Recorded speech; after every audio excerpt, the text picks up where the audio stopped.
Ok, t'as mal à cervical, mais qu'est-ce que t'as eu avant? Moi, j'ai des personnes qui me disent mais qu'est-ce que tu me conseillerais comme compte d'épargne?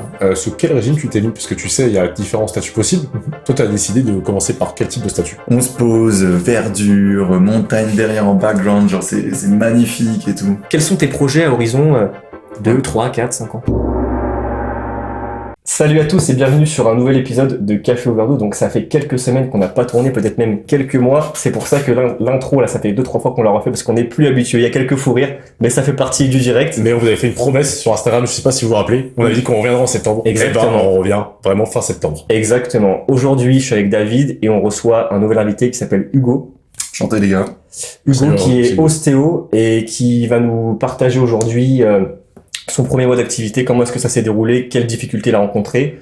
Il va nous tout nous présenter. On va ensuite faire un focus sur la partie professionnelle, tout ce qui est statut juridique, etc., etc. Quels sont les points clés à savoir pour un ostéo ou une profession libérale, si vous nous regardez, qui se lance. Et puis on fera aussi un focus sur l'aspect patrimonial. Qu'est-ce qu'on peut lui conseiller à Hugo pour gérer ses investissements? On a une question à poser Hugo pour commencer, David. C'est la classique de Café au verre d'eau. Café ou verre d'eau, Hugo? Je vais prendre un café et je vais prendre un verre d'eau aussi.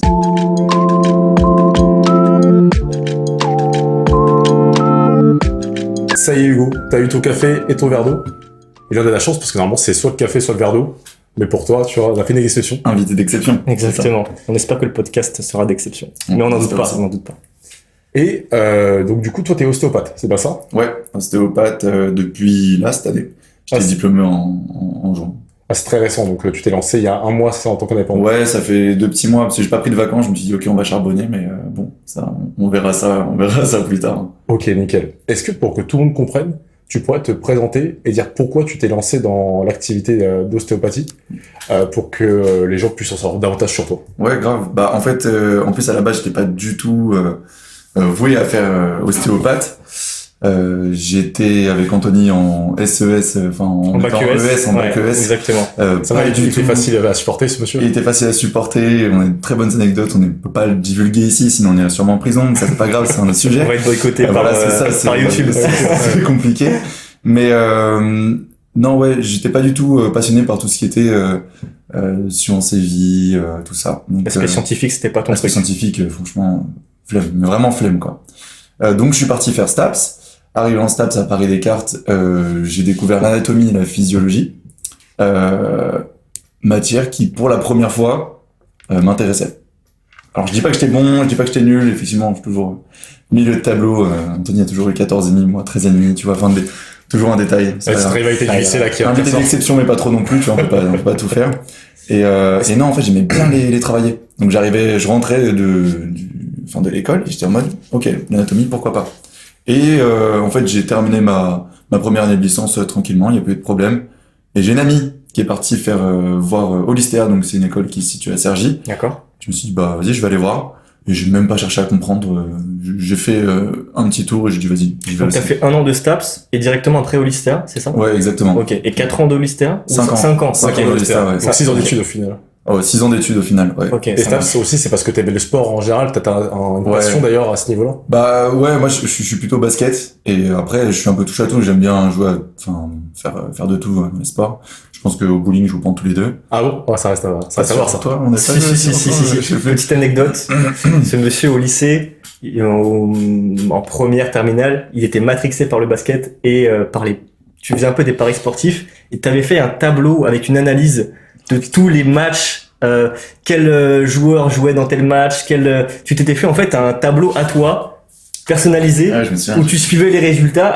Enfin, ça montre vraiment la passion que t'avais. Ouais, c'est vrai, j'étais vraiment à fond. Pourtant aujourd'hui vraiment plus du tout, mais j'aime bien jouer. En tout cas, j'aime bien jouer au basket, franchement, je kiffe bien. Ouais. T'as une équipe préférée en NBA notamment ou Même pas, ce que je dis au début, j'étais pour les Spurs, et en fait, je suis pour les joueurs, mais vu que les joueurs, ils bougent tout le temps à droite, à gauche, parce que c'est du business aussi là-dedans. D'ailleurs, si on voit dans le décor, il y a un panier de basket. Peut-être Ouais. que, au fur et à mesure de la vidéo, Soyez pas à un moment Il y aura inattendu, peut-être un petit dunk, inattendu. il y aura peut-être une petite, un petit geste technique. Soyez pas surpris, soyez pas J'ai surpris. la balle déjà, vraiment.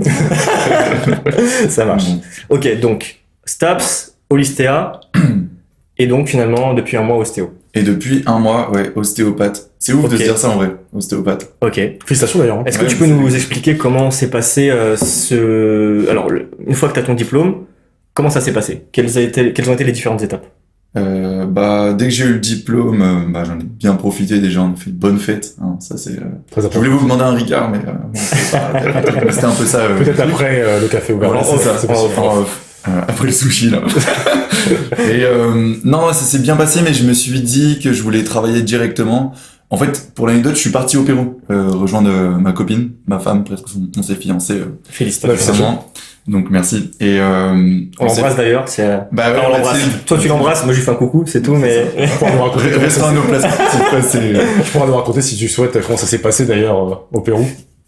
Non, au Pérou, je te raconterai après fiançailles. Ok. Ça Donc arriver, tu vas au Pérou après ton diplôme, etc. Donc là c'est plutôt break et on décompresse après le. Ouais, c'est ça. Et en fait, je suis parti au Pérou pour aller la voir. Donc c'est super bien passé. D'ailleurs, je recommande vivement d'aller au Pérou. C'est incroyable. C'est vraiment peut-être un des meilleurs pays d'Amérique latine.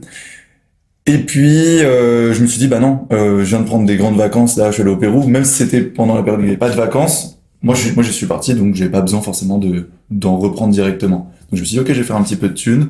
Je suis parti faire un remplacement à Champagne-sur-Oise, à côté de Valmanda, là où je travaille. C'est dans le 95, c'est ça? Dans le 95, ouais. De France. 95. Proche de l'Isle-Adam, notamment. Exactement. L'Isle-Adam, c'est un peu la grande ville à côté, je pense que. C'est la grande ville ça que vous pas mal de gens parle à connaissent. tous. Mais Valmanda, Ligne H, on connaît.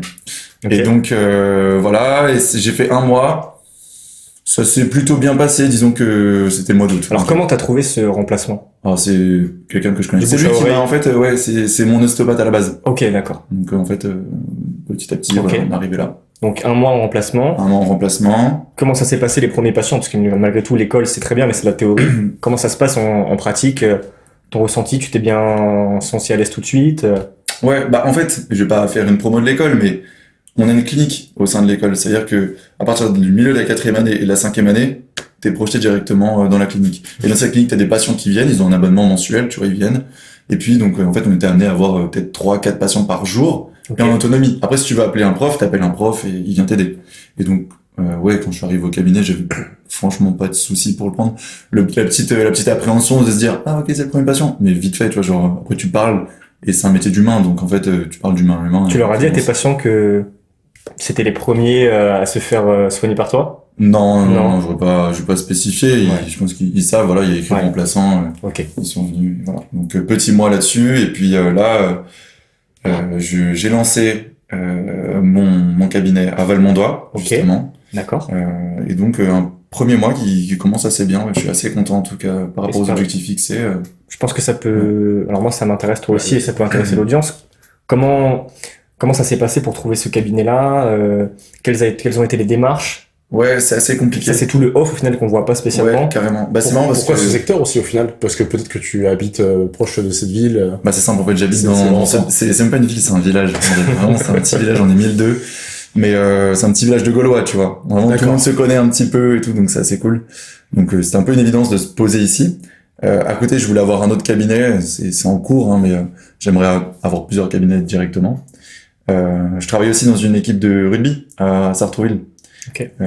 Donc, ouais, bon, c'est assez cool. Et donc pour avoir ton local, t'es allé voir la mairie, comment t'as fait Je la suis allé démarche? voir la mairie. Je savais que, en fait, le truc déjà qu'il faut savoir, c'est que quand tu commences, tu sais pas exactement où est-ce que tu dois te mettre, et c'est vraiment juste un choix perso. C'est-à-dire que moi, ma vie était ici, elle l'est toujours, tu vois, j'ai ma copine qui est là-bas, j'ai tous mes potes qui sont là, donc forcément, voilà, j'allais m'installer là, j'allais pas aller à Perpète, alors que, potentiellement, j'aurais peut-être plus de patients et une meilleure réussite derrière, tu vois. Mais ça n'empêche qu'en gros, c'est vraiment un choix de vie, donc ça, c'est le plus important. Ok.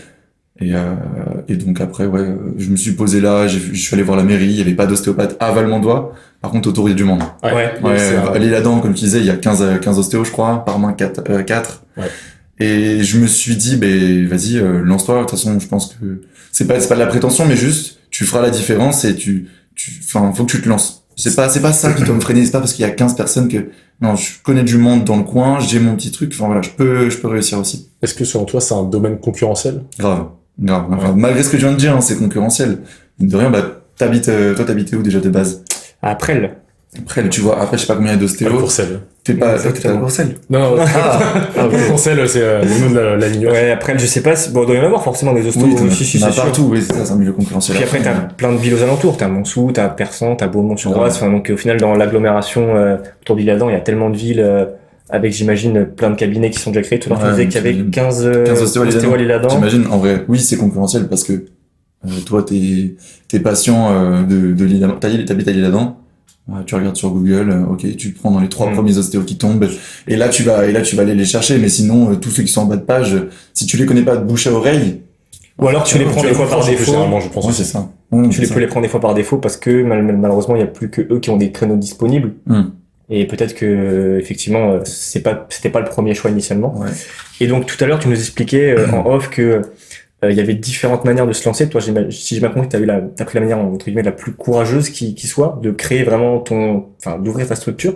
Parce qu'après tu pouvais aussi faire de sortes de collaborations avec d'autres ostéos. Ouais, c'est ça. En fait, en ostéopathie, t'as le remplacement, la collaboration, le lancement. Après, t'as d'autres choses. Tu peux travailler en entreprise, tu peux faire d'autres. Ce que je veux dire, tu peux être salarié peut-être. Ouais, tu peux être salarié. Mais d'ailleurs, tu peux être salarié. Et d'ailleurs, j'essaie en ce moment ça devrait aboutir bientôt, mais de travailler avec des entreprises.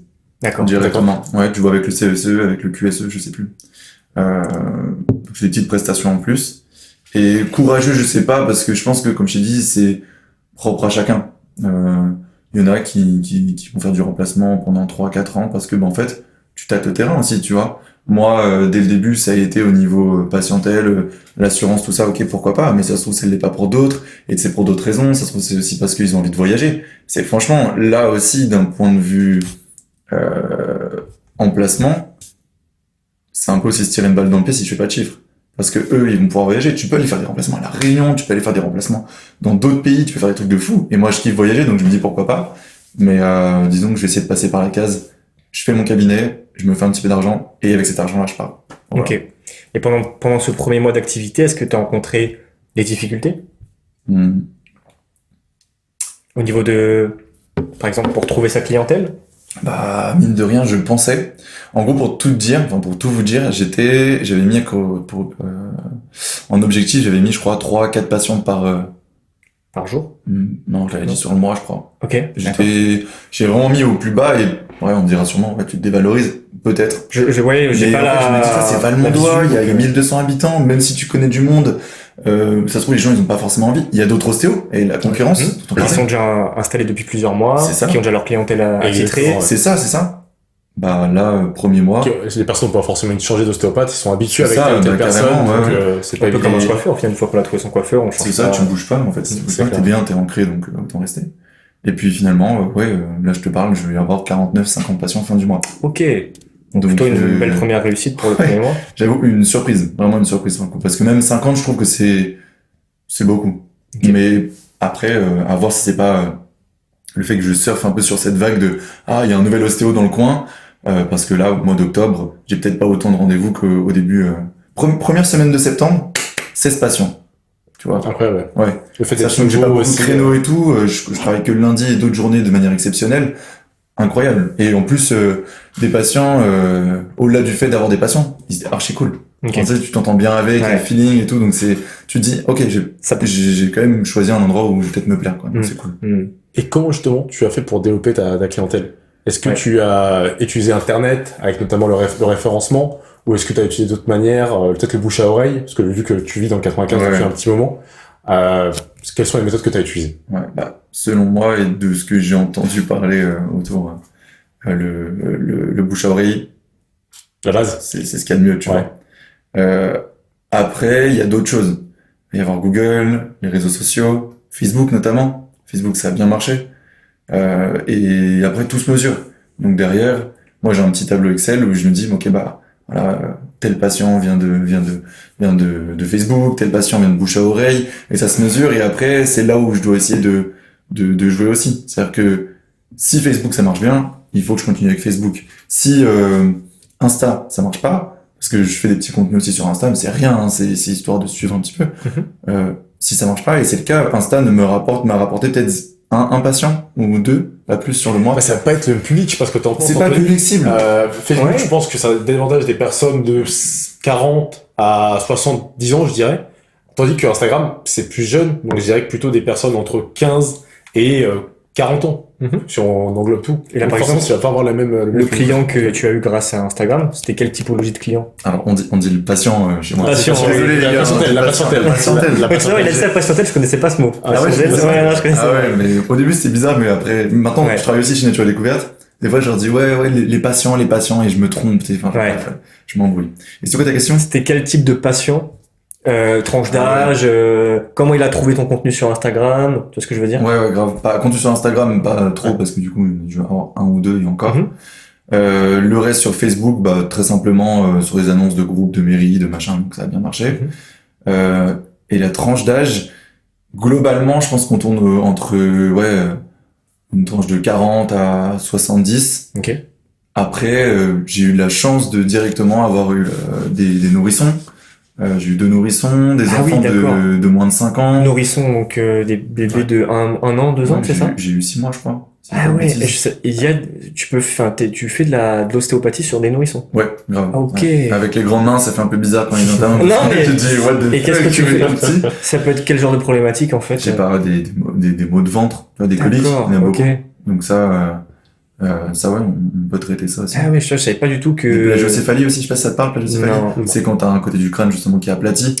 Oui. Et ça, mais généralement, là, c'est énormément recommandé. Il y a même des ostéopathes qui sont, justement, directement à la maternité et qui prennent en charge les bébés, qui prennent en charge les bébés directement. Ok. Et donc, pour remettre un petit peu le crâne, de manière générale, comme il faut, quoi. Un beau ballon. T'as le crâne plat, toi, ou... Faudra qu'on regarde tout à l'heure. On ira voir ça tout à l'heure, Ça marche. Ok, superbe. Et là, comment tu sens les prochains mois à venir? Est-ce que tu as pris confiance à travers ce premier mois? Est-ce que tu as encore des doutes? Est-ce que il y a des points que tu vas peut-être améliorer ou modifier dans la manière de gérer ton activité? C'est pas une question. Non, c'est une bonne question. C'est une bonne question, mais c'est simplement que, tu vois, c'est mon premier mois. Et tu l'as dit, enfin, on m'a dit, c'est le premier mois d'auto-entrepreneur. Et à l'école, on t'apprend pas à gérer tout ce qui est auto-entrepreneuriat, ton salaire, ton machin. On t'apprend à être ostéo. Donc oui, dans le fait d'être ostéo, ça marche, y a pas de souci. Moi, le patient, il vient, on parle de personne à personne, d'humain à humain. Vraiment, c'est ce qui marche le plus. Tu vois, je suis pas là en mode, ok, t'as mal au cervical, David? Très bien. Bah, vas-y, on va faire ça. Non, ok, t'as mal au cervical, mais qu'est-ce que t'as eu avant? Je sais pas, ça se trouve, t'as eu un accident de voiture. Ah bah oui, tu te souviens plus. Bah oui, forcément, accident de voiture, la tête qui part en arrière, tac, ça va te tirer sur les cervicales. Et le fait de mieux comprendre le patient, ça pourra... Enfin bref. Tu dois parler sur le passé de la personne. C'est sur l'aspect peut-être psychologique aussi des choses. Exactement. Si la personne se sent bien. Et pour comprendre ses douleurs. Parce que, en fait, tout est lié, notamment toutes les parties du corps, et aussi, la tête, avec le corps et l'esprit. Le corps et l'esprit, ouais, carrément. Et donc ça fait partie aussi de la manière de la prise en charge dont je dois modifier. Au début, je posais certaines questions, maintenant j'en pose d'autres, tu vois, j'ajuste un petit peu. Ça, c'est le côté pratique, mais le côté entrepreneuriat, ça c'est autre chose. C'est autre chose parce que... Là, c'est pour ça qu'on est là. Ouais, franchement, nickel, vraiment nickel. Parce que là, tu vois, là, j'ai 50 patients, c'est cool, on est content et tout. Vraiment, je suis très content. Mais là, le mois d'octobre, je le vois pas du tout en mode 50 patients. Tant mieux si je les ai, mais je pense pas. Et c'est ça aussi qui... Tu sais, ton cerveau, c'est un peu aussi... Ça fonctionne à la dopamine. Là, j'étais en mode, putain, ouais, patient, trop bien. Tout se passe bien, en plus, avec les patients. Il y a des bons retours. Trop bien.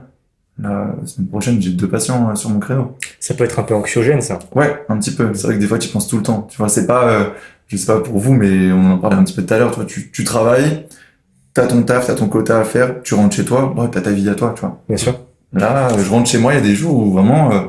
peut-être que Mathilde m'en voudra un peu, mais des fois, j'avoue que je suis un peu à l'ouest, quoi. Ouais. Mais c'est le début. C'est le temps de prendre ses marques. Est-ce qu'on peut parler de revenus et de charges? Combien t'as généré de chiffre d'affaires ce mois-ci? Et aussi, tu payes un local, j'imagine. Donc, c'est quelle différence il y a au final en net pour toi? En net, là, le chiffre d'affaires de ce mois-ci, il est à 3000. 3000 de chiffre d'affaires. Ta consultation, tu l'as... 60 €. Facture 60 €. 60 €. C'est ça. Après, mon local, c'est 100 € par mois parce que j'ai pas beaucoup de créneaux. J'ai officiellement un lundi dans la semaine, un seul lundi. Voilà. Sauf que des fois, je peux m'arranger pour avoir un petit peu plus le cabinet. Et j'ai de la chance, on m'a aidé financièrement au début, donc ça veut dire que la mairie me prête le local pendant 1 mois et c'est gratuit. Donc ce premier mois, tu vois, il est gratuit. Par contre, les autres mois, globalement, c'est 100 €. C'est rien. J'ai un peu de chance là-dessus. D'où le fait aussi d'ouvrir un autre cabinet ailleurs pour être disponible le lundi et mercredi, par exemple. Exactement, voilà, faut que j'arrive à c'est pas fixé, mais il faut que j'arrive. Parce que tu disais 3-4 patients, mais au final, c'était ouvert qu'une journée dans la semaine. tu peux pas avoir... C'est normal. C'est pareil, les gens le lundi ils travaillent, hormis à part des créneaux à partir de 16 ou 17 heures, mais sinon, ou des personnes âgées qui sont à la retraite. Mais tu peux pas avoir non plus tant de patients que ça si t'as ouvert 4 ou 5 jours dans le mois. Ouais, mais c'est pour ça. Alors ce mois-ci, j'ai eu de la chance parce que tu vois, des fois, j'ai eu des créneaux qui étaient ouverts exceptionnellement. Un vendredi après-midi, un mardi toute la journée, donc j'ai pu des fois cumuler 2 jours. Heureusement, ça se remplissait les créneaux, donc c'était cool. Et c'est vrai que de base, ouais, voilà. Et c'est pour ça que je cherche aussi à avoir un autre cabinet. Mais au-delà d'avoir un autre cabinet, c'est aussi pour travailler avec d'autres professionnels de santé. Parce que ça fait aussi partie de sa gestion de tout ce qui est anxiogène, tout ça. Quand t'es au cabinet, t'es avec tes patients, tu parles, c'est cool. Si tu t'entends bien avec eux, c'est bien. Mais, ça reste des patients. T'as ta casquette pro, tu vois. Tu parles pas de ta vie comme on pourrait parler en off, de toutes les conneries. T'as pas de collègues, en fait. Ouais, c'est ça, t'as pas de collègues. Et j'aimerais bien avoir ce côté-là aussi avec d'autres professionnels pour pouvoir échanger sur les patients et au-delà de ça, d'avoir ce côté humain, mais juste plus avec avec les collègues. T'as fait quoi ce week-end, voilà, etc. Que avec les patients, comme tu dis, t'as ta casquette de professionnel. T'as une certaine distance à garder aussi. Ouais, carrément. Malgré tout, c'est un métier lié à la médecine, donc il y a le secret professionnel, le secret médical. Donc tu peux rigoler avec eux, comme tu disais, t'essayes d'instaurer un climat de confiance. Ouais. Mais malgré tout, tu peux pas leur raconter la soirée que t'as faite samedi soir. Enfin, pourtant, qu'est-ce que j'aurais aimé leur Qu'est-ce que j'aurais aimé. Ça reste une profession réglementée, donc oui, ce serait bien pour toi d'être plus naturel et de rencontrer un podologue peut-être. D'autres. Ouais. On croise les doigts, on touche du bois. Voilà. Ok. Et d'ailleurs, en parlant des revenus, sous quel régime tu t'es mis? Parce que tu sais, il y a différents statuts possibles. Toi, tu as décidé de commencer par quel type de statut? Je sais pas si j'ai fait le meilleur choix. Et comment t'as eu l'idée de ce choix-là? Quelle personne t'a conseillé aussi? En sortant de l'école, t'as des gens qui viennent démarcher un petit peu pour t'expliquer qu'est-ce que tu devrais prendre. T'as des logiciels qui te disent, voilà, tu devrais faire ci, tu devrais te mettre en auto-entrepreneur ou en régime réel. En ostéo, c'est un peu ça. C'est soit auto-entrepreneur, soit régime réel. Ok. On expliquera sûrement la différence Exactement. tout à l'heure. Mais ouais, moi je sais pas, je me suis dit ok, j'ai pas beaucoup de charges. Quand tu fais du remplacement et de la collaboration, globalement tu prends souvent auto-entrepreneur au tout début.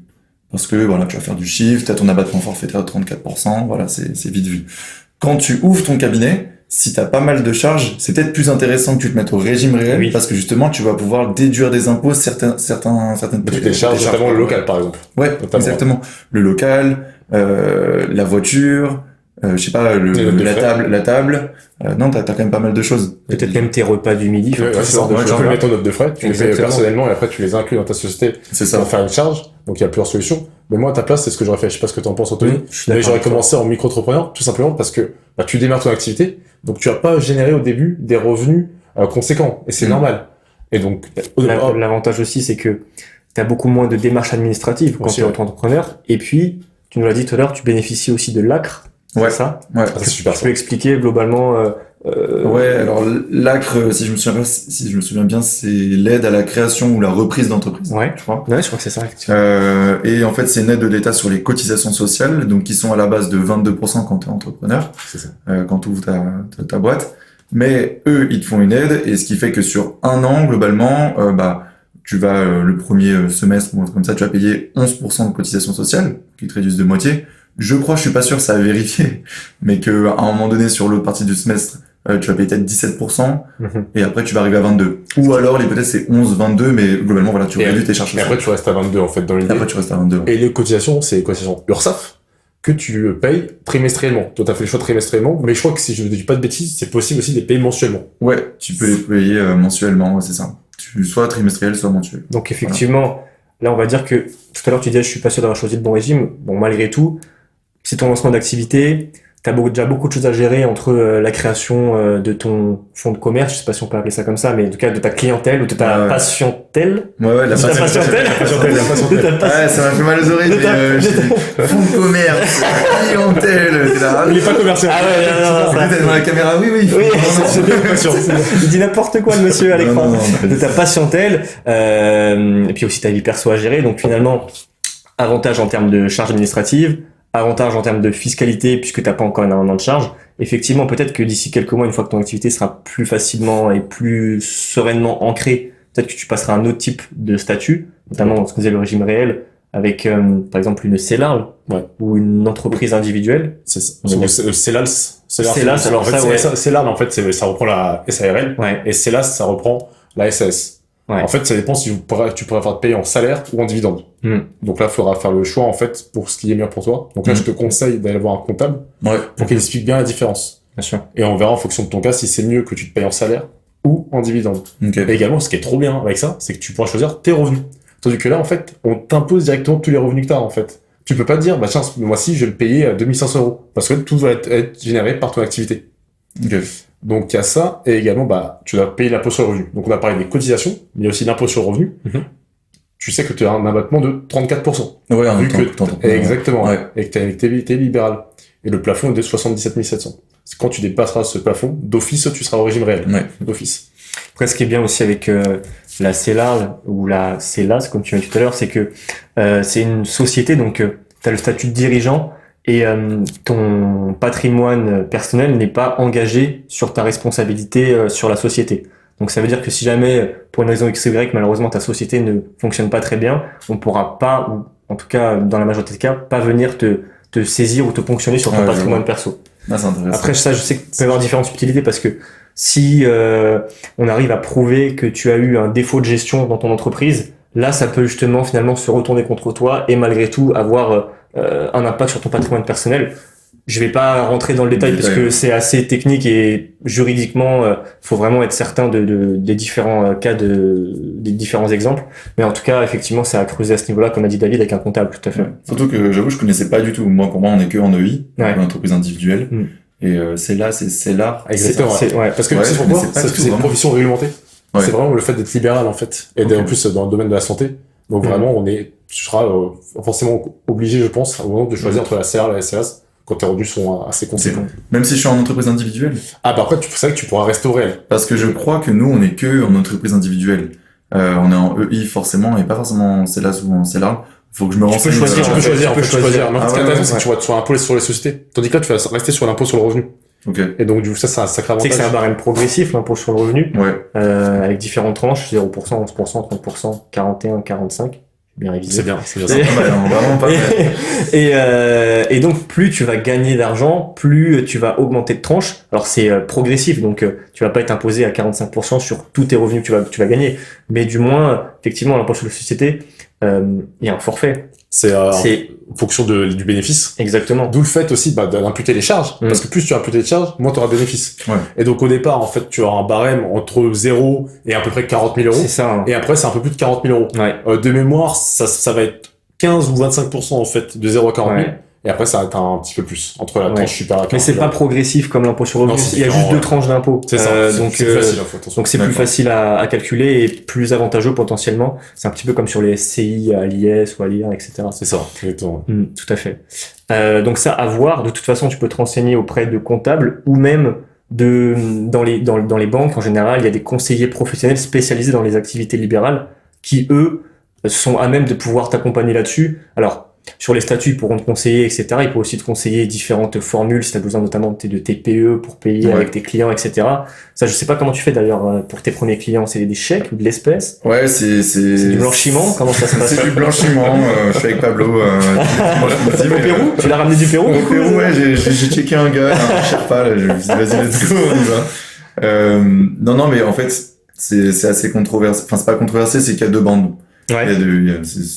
Ça dépend des gens en fait. Soit tu fais chaque espèce, comme ça te permet de toi gérer de ton côté un petit peu ce que tu veux ou ce que tu veux pas déclarer. Et sinon après tu peux aussi tout déclarer et passer avec ta carte, avec la carte bancaire. Okay. Donc ça c'est intéressant pour le moment. Là moi je travaille avec SumUp. D'ailleurs on fait la petite collaboration SumUp.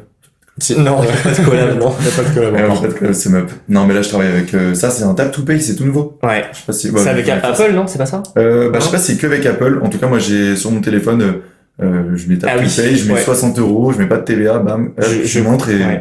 C'est une application mobile ou même pas? C'est appli mobile, ouais. Ah, c'est mobile, je mets en Bluetooth et eux, ils payent. C'est pas moi perso. Si. Et beaucoup, les banques, aujourd'hui, sont assez frileuses, entre guillemets, ou ont un peu peur parce que j'ai vu justement, oui, alors, je sais pas si c'est Tap to Pay, je sais pas si c'est Apple, mais il me semble que si.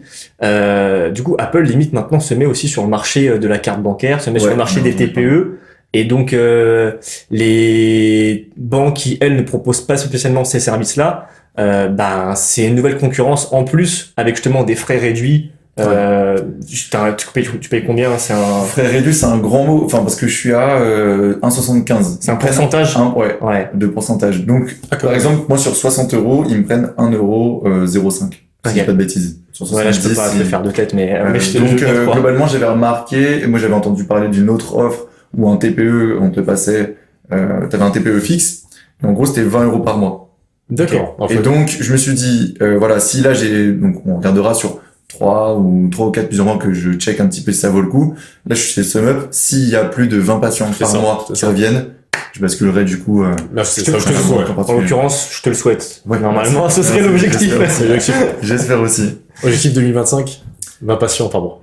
Putain, 20 patients par mois? Ouais. Ah non, ce serait réduire, là. Non, faudrait beaucoup plus. Pas donc. 2025, je sais pas, déjà, objectif 2025, travailler tous les jours. Avoir plus de créneaux. Ouais, avoir plus de créneaux déjà. Après, les patients, ça viendra. Enfin, tu vois, j'ai pas de problème avec la relation, on s'entend bien, il y a de bons résultats, donc ça viendra forcément. Après, ça prendra son temps. Donc, je peux pas dire exactement combien, mais j'aimerais bien que, voilà, ce soit progressif, comme les impôts. De toute façon, tu as un compte Doctolib. Les gens peuvent directement prendre rendez-vous avec toi depuis l'application. Ouais, vous pouvez prendre Doctolib.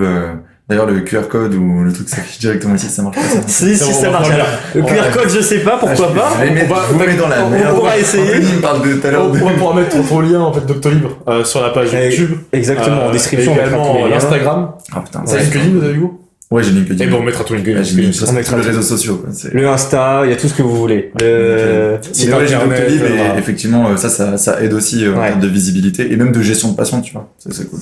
Ouais, donc effectivement, là, on en profite pour un peu faire la promo du coup, mais c'est aussi le but. Si jamais vous habitez dans le 95, autour de l'Isle-Adam, de Bourbon-sur-Oise, etc., et que vous cherchez un ostéopathe de confiance, je pense que je peux dire ça, de confiance. Bah, tu viens lundi prochain. Compétent. Je viens lundi prochain au cabinet. Magnifique. Parfait. Donc voilà, n'hésitez pas à prendre rendez-vous avec lui ou même à lui envoyer un message en fait sur Insta pour savoir comment se passent les consultations, etc. Ok. Est-ce qu'on rajoute quelque chose sur l'aspect statut, etc. C'est intéressant, peut-être qu'on peut faire un résumé, Anthony. Actuellement, c'est la meilleure solution, selon moi, d'être en entrepreneur individuel et d'être sous ce régime auto-entrepreneur. Ouais, exactement. Ouais. Avec l'abattement 34%. Ouais. Mais c'est vrai que petit à petit, plus tes charges vont augmenter, plus tes revenus vont augmenter. Il faudra penser à une autre solution, oui, à l'impôt sur les sociétés, notamment avec la CELAR ou la CELAS. Je pense que ça pourrait être bien. Quand tu prendras l'Audi Q3, faudra prendre la CELAR. Je penserais à venir vous chercher aussi. L'Audi Q3 quand même. Ça marche. Ouais, est-ce que toi t'as des questions par rapport à tout ça? Est-ce qu'on peut nous, avec David, t'apporter davantage de précision, peut-être sur certains points assez techniques, même si on n'est pas spécialement expert là sur tout. Mais sur l'aspect pro, c'est pas notre. Ouais, c'est pas notre cheval de bataille de base d'origine. Mais...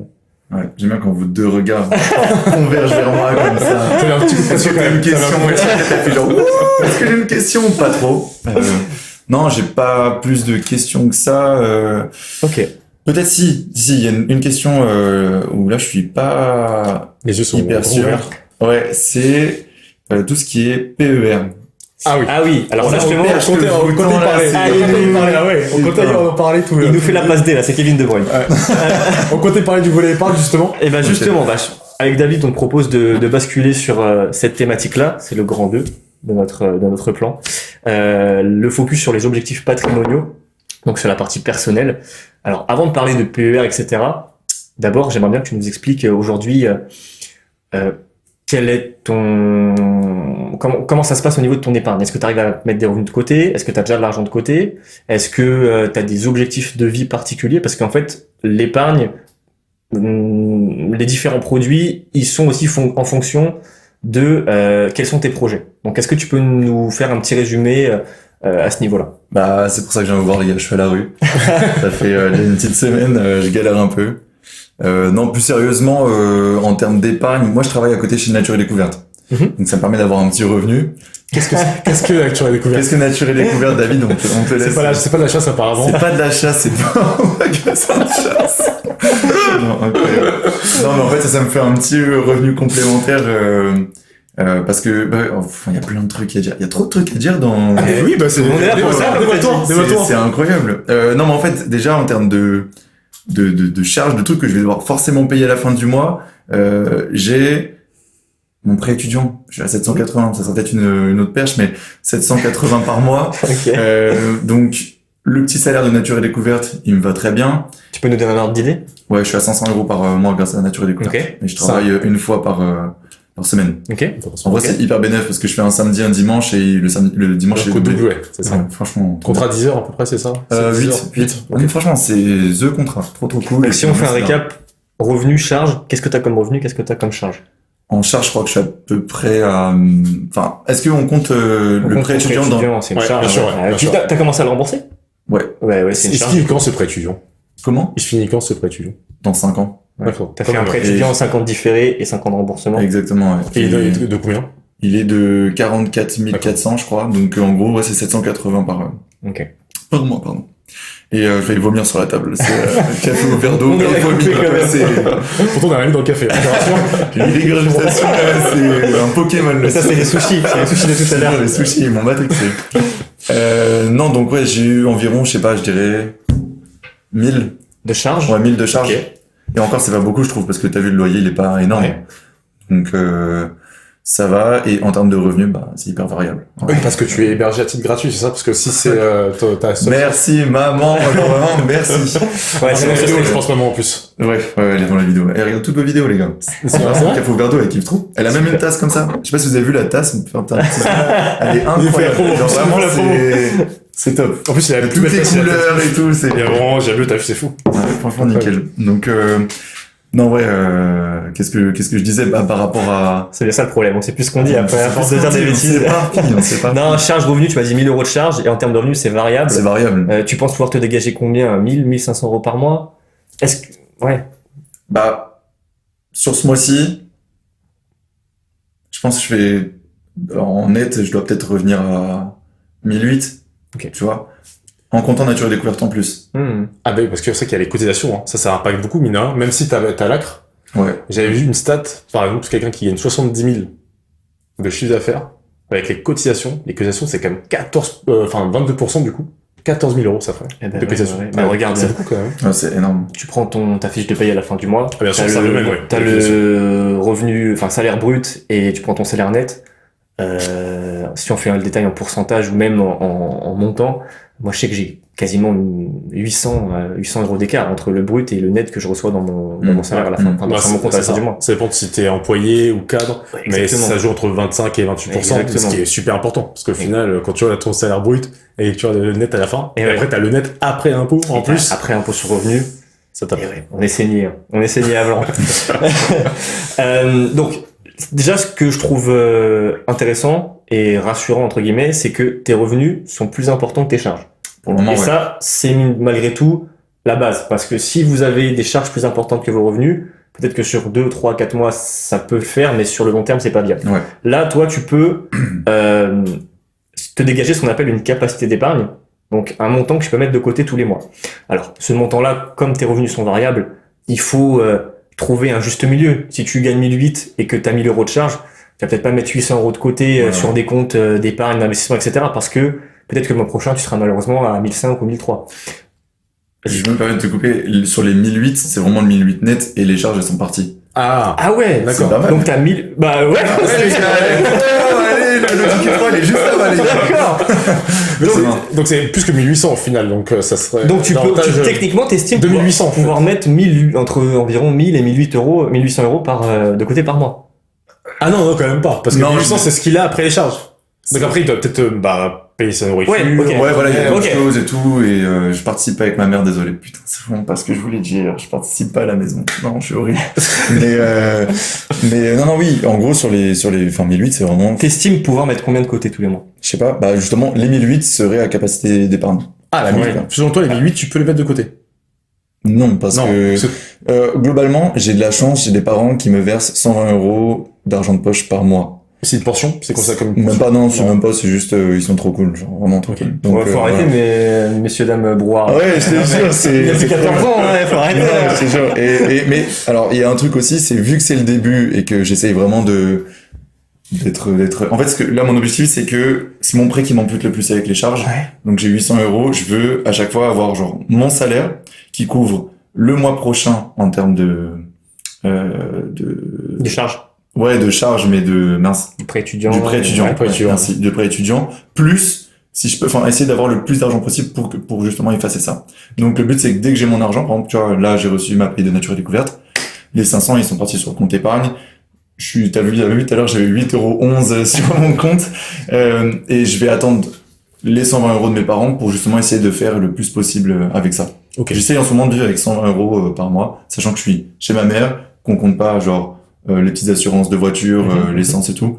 Donc voilà, 120 €, c'est, enfin, Ok. je vais me vanter de vivre avec 120 € parce que c'est pas le cas. Genre, j'ai plein d'aides derrière et heureusement, tu vois, tant mieux. T'as le loisir quand même à côté. Par exemple, si tu veux aller avec madame pour faire un restaurant, faut quand même prendre ça en compte, mine de rien. Ouais, bon, on mange pas au restaurant. Ce que Non, on mange pas au je resto, te c'est conseille bon. de faire, et d'ailleurs tu pourras le donner, Anthony, tu as un tableau budget. Anthony, il a un super tableau budget qu'il pourra te donner, en fait, pour mettre tous tes revenus, toutes tes charges, et à la fin, en fait, ça va donner ta capacité d'épargne. Donc, dans Ok. les charges, tu pourras même mettre tes loisirs. Tu pourras Ok. vraiment te dire, ah bah tiens, je sais que je vais aller boire des verres, j'ai tel anniversaire à tel moment, avec madame, tiens, j'allais faire 2 restos avec elle, et à la fin, en fait, finalement, ça va te donner, en fait, ta capacité d'épargne. Moi, c'est ce que je fais à titre perso, et Anthony aussi, avec son beau tableau. Exactement. Merci David. Et pour que tu cette, peux retrouver d'ailleurs dans Anthony Développement, pour Ouais. information. Exactement. Il est en promo là, donc faut se Et dépêcher. il fait bien les cravates. Donc effectivement, l'essentiel déjà, la base des bases, c'est de savoir combien est-ce que tu peux te dégager de revenus Ok. pour mettre de côté tous les mois. Après, j'ai une métaphore que j'aime bien expliquer, c'est qu'en fait, si tu veux, tu as différents comptes d'épargne possibles. Épargne, ça veut rien dire. Épargne, c'est vraiment juste mettre de l'argent de côté. Mais après, tu peux mettre de l'argent de côté sur plein de comptes différents. Tu as différentes thématiques d'épargne, tu as les livrets disponibles, ce qui peut servir en général d'épargne de précaution. L'épargne de précaution, c'est mettre de l'argent de côté pour prévoir un contretemps ou par exemple une dépense imprévue, par exemple des revenus qui baissent suite à ton activité ou alors une voiture qui tombe en panne, enfin tout ce genre de petits tracas du quotidien. Putain, ça arrivait, ça. Et ouais. Et ben tu vois. Ensuite, donc ça, l'avantage de placer de l'argent sur ces livrets-là, c'est que l'argent il est sécurisé, il n'y a pas de risque de perdre de l'argent. C'est de l'argent qui est disponible à tout moment, ça c'est important de pouvoir, si on a besoin, l'utiliser dans la journée même. C'est pas fiscalisé aussi. C'est pas fiscalisé Ok. pour la plupart des livrets. La contrepartie, c'est que la rémunération, elle est ce qu'elle est, elle est correcte, mais elle est pas, c'est pas avec ça que tu vas t'enrichir entre guillemets. C'est pas C'est ça, ouais. c'est de l'argent qui va travailler pour toi, mais vraiment, on va dire que tu vas juste compenser l'inflation et tu vas pas spécialement t'enrichir avec ce capital-là que tu vas placer. Mais c'est pas de Ok. l'argent qui dort, quoi, qui fait C'est- rien dans tous les cas. Alors, il dort pas. Là, par exemple, aujourd'hui, le taux du livret A, il est à 3%.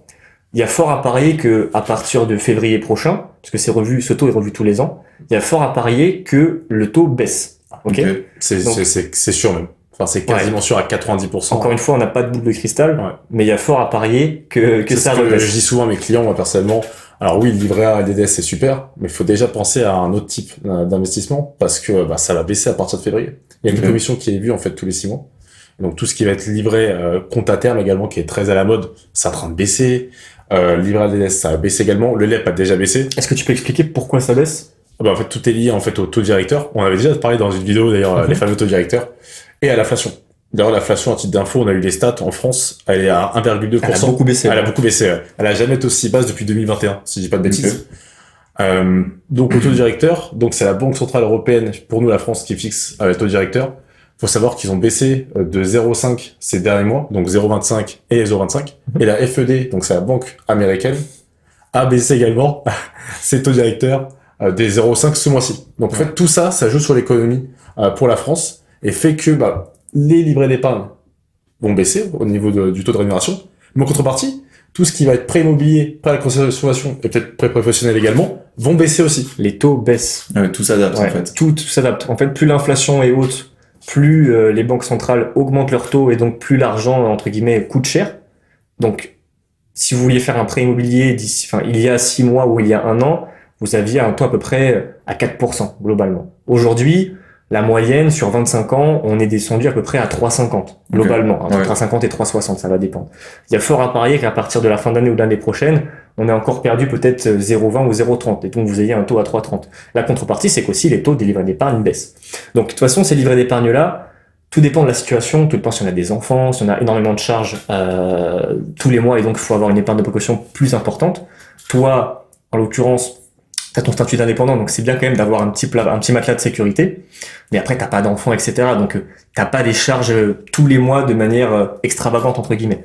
Donc, ce que tu pourrais faire, c'est peut-être te constituer environ 6 mois à 1 an de tes charges sur ces livrets type livret A, LDDS. Ouais. des livrets sécurisés disponibles à tout moment. Si tu m'as dit que tes charges c'était environ 1000 euros ou à 1500 euros Ça tous les devrait mois, augmenter, mais oui. Ok. eh ben, tu devrais techniquement te constituer environ 10 000 euros de côté sur un livret A, par exemple. Moi, excuse-moi, un truc. Vas-y, David, je t'en prie. J'allais faire encore plus simple que toi. J'allais dire, mets entre 3 et 6 mois de revenus en fonction de ton profil, de côté. Et au final, ça vient à peu près à 10 000 euros. Parce que si on dit que c'est 3 000 euros tes revenus par mois, bah, ça ferait 9 000 euros. Ça, c'est le minimum qu'on conseille.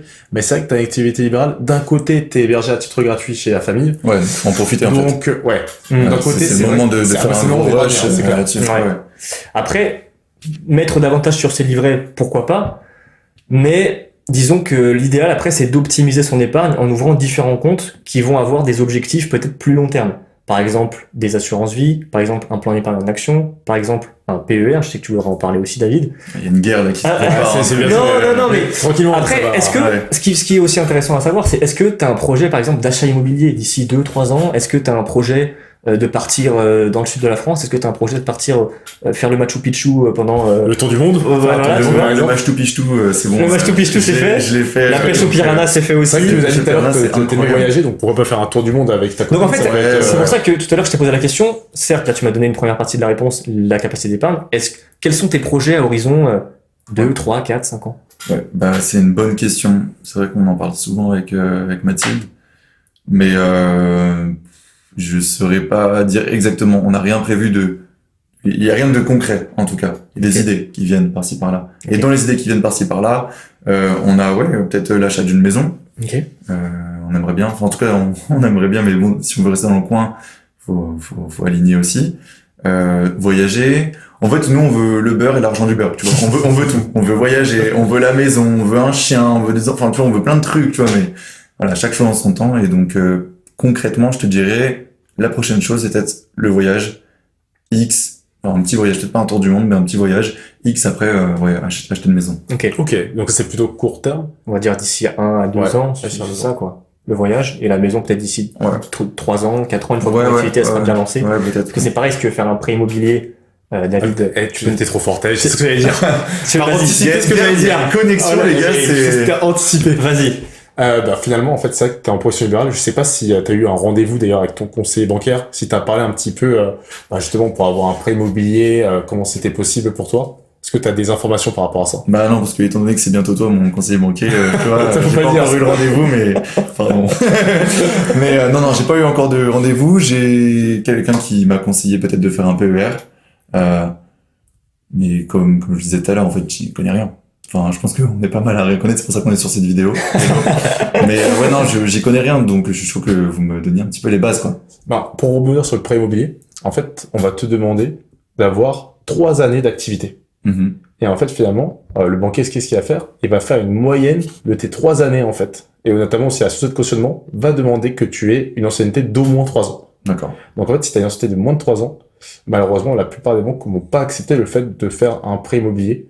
Après, tout dépend des banques. Je sais qu'il y a des banques qui peuvent accepter 2 années de revenus si tu as fait 2 bonnes activités, 2 années assez concrétisantes. Donc, après, à voir. Mais au moins 2 ans, et 3 ans, c'est mieux. Ok.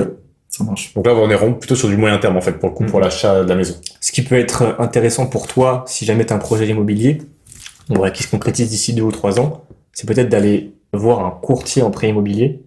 Un courtier en prêt immobilier, est-ce que tu sais ce que c'est? Ouais, ça, j'en avais déjà entendu parler, mais je pense qu'on peut le rappeler. C'est il prend le lead, là. Il va pas mieux et tout, Tu peux le rappeler, Anthony, s'il te plaît.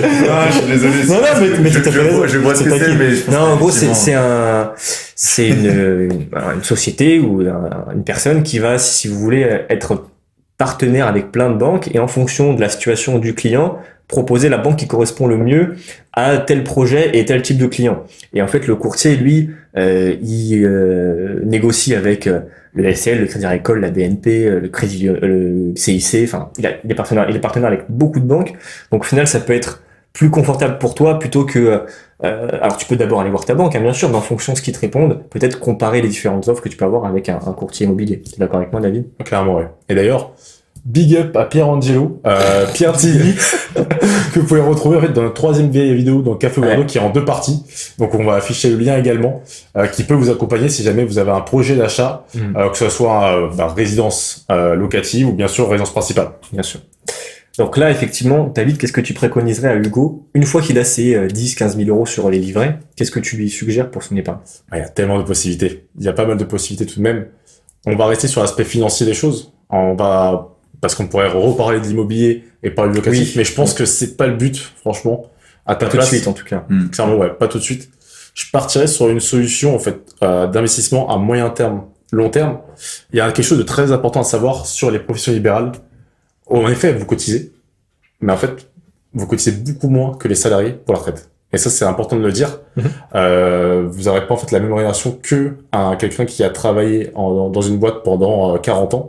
Vous aurez une rémunération moins importante à la retraite. Et ça, c'est super important de le dire. Donc vous avez vraiment besoin d'avoir un complément de revenu à la retraite. Surtout, alors la retraite, c'est vraiment la mode en France depuis un moment avec l'âge légal qui a été repoussé à 64 ans. Franchement, on est jeunes tous les trois. Je sais pas à quoi ça va ressembler à la retraite d'ici 30 ans. Peut-être qu'on va être dans un système comme en Suède, ou qui sera par points. Et donc, dans ce cas, il faudra vraiment se faire sa retraite par l'immobilier, par financier ou par d'autres moyens encore. Ouais. Comme aux États-Unis, en fait, en quelque sorte. Ouais, comme aux États-Unis. Retraite par capital. En fait, là, il y a deux types de retraite, entre guillemets, deux types de grands régimes. Il y a le régime par capitalisation et le régime par répartition. Le régime par capitalisation, c'est le régime anglo-saxon et américain. En gros, on fait notre propre retraite. C'est-à-dire que toi, tu places à ton niveau, de ton propre chef, de l'argent pour ta retraite. En France, c'est différent. En France, on expliquait tout à l'heure la différence entre le brut et le net. Il y a une partie de cette différence qui est due à des cotisations qui sont directement prélevées à la source sur ton salaire pour payer la retraite des actifs, pour payer pardon la retraite des retraités actuels. Et donc toi aussi pour préparer finalement ta retraite à toi. Donc nous en France, on n'a rien à faire. Il y a différentes écoles. Il y en a qui disent que c'est bien, d'autres que c'est pas bien. Moi, je pense que il faudrait faire une sorte de mélange des deux. Une partie par capitalisation, où ce serait à toi de te débrouiller et donc de créer ta propre retraite. Et malgré tout, je trouve que c'est bien aussi de conserver une partie par répartition, où donc, sur ton salaire, les cotisations sont directement prélevées. Parce que malheureusement, il y a des gens qui ne penseraient pas à préparer leur retraite de leur propre chef et qui, arrivés à 60 ans, se retrouveraient avec rien du tout. Alors, comme aux États-Unis, on voit des papis ou des mamies de 80 ans qui continuent de travailler dans les caisses de supermarché parce que malheureusement, soit elles n'ont pas pu, soit elles n'ont pas voulu, ou en tout cas elles sont pas anticipées ce départ à la retraite là. Ça me fera plus de travail quoi. Bah, ça te fera plus de travail. C'est ça. Et l'autre problème aussi, c'est qu'aujourd'hui il y a un actif pour 3 retraités. Ouais. Et ça, c'est un gros problème parce que forcément, avec aussi, il y a de plus en plus de personnes âgées. Et également, en fait, on voit bien, on fait de moins en moins d'enfants. C'est les stats criantes en Europe et notamment en France. Ça n'arrête pas de diminuer en fait d'un point de vue démographique. C'est pour ça que Macron a essayé de mettre des choses en place pour que il y ait plus d'enfants désormais en France.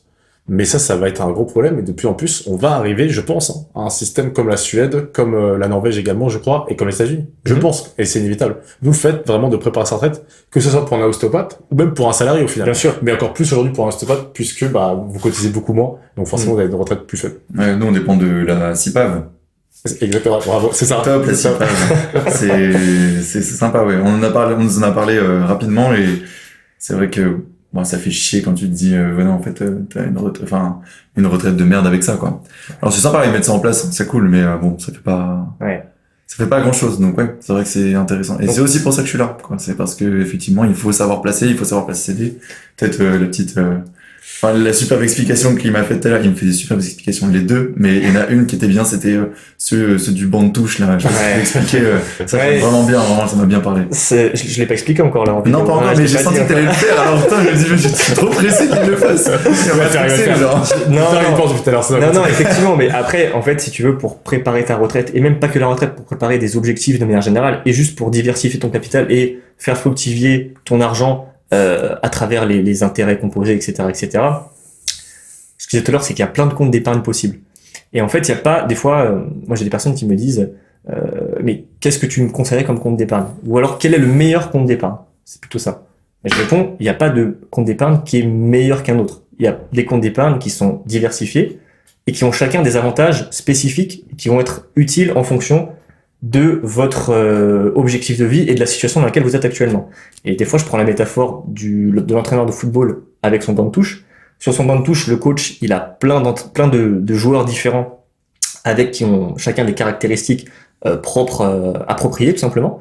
Et en fonction de l'évolution du match, peut-être qu'il va faire rentrer un défenseur, peut-être qu'il va faire rentrer un attaquant. Donc, il utilise un joueur avec des caractéristiques particulières pour répondre au problème qu'il a actuellement. Et c'est pareil avec l'épargne. Chaque compte est intéressant, c'est juste qu'en fonction de la situation dans laquelle vous êtes, il va y avoir des comptes qui vont être plus avantageux que d'autres.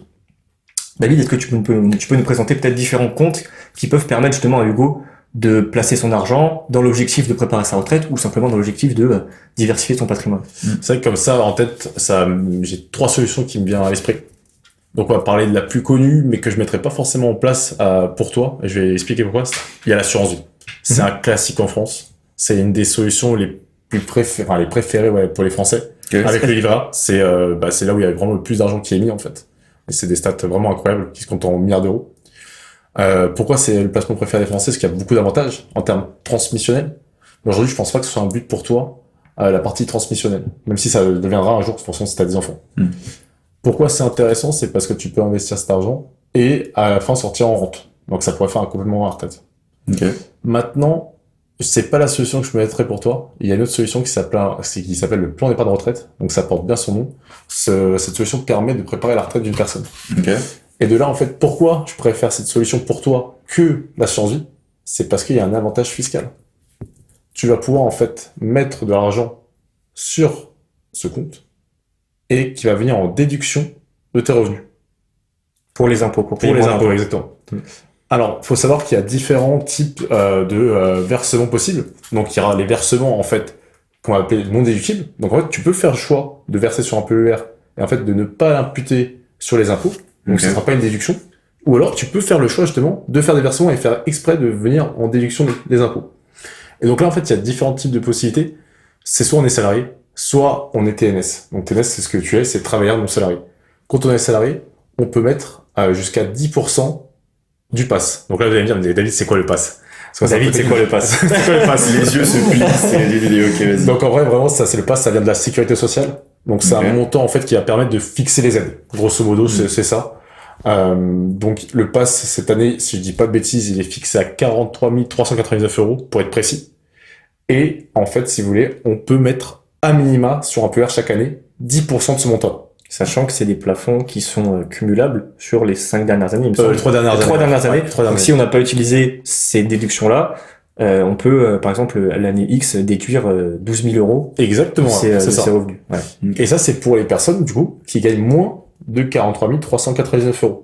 Parce que si tu gagnes plus, donc je prends la limite, par exemple, du chiffre d'affaires en tant qu'auto-entrepreneur, c'est 77 700 €. Si tu gagnes cette somme-là, en soi, tu pourras déduire déjà le 10% de cette somme, donc 7 700 dans l'idée. Et en plus de toi, vu que tu es TNS, ça va être 15% de ton bénéfice. Okay. Donc ça, c'est vraiment les plafonds. T'es pas obligé de mettre toute cette somme. Ouais. Et pourquoi c'est intéressant aussi? Puisque, en plus de l'avantage fiscal, cet argent, il va travailler. Tu pourras l'investir, en fait, de manière déléguée. Donc, en fait, là, ça va être vraiment en fonction de ton profil. C'est un profil prudent, équilibré, dynamique. Donc, en fait, pour le coup, ça va être, on va dire, des personnes habilitées, des personnes spécialistes, en fait, pour le coup, qui vont arbitrer pour toi. Toi, t'auras rien à faire. Okay.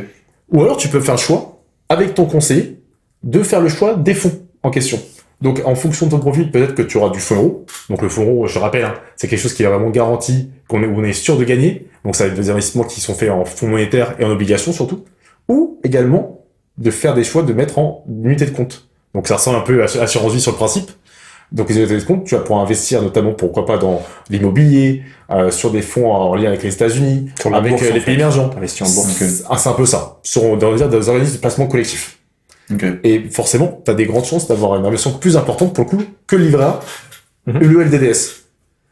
Donc pour moi, c'est vraiment la solution adéquate. Et pourquoi? Parce qu'à la fin, tu peux sortir en rente ou également sortir en capital. Mais dans ton cas, toi, sortir en rente parce que comme ça, tu auras un complément de revenus chaque année pendant la retraite. Ok.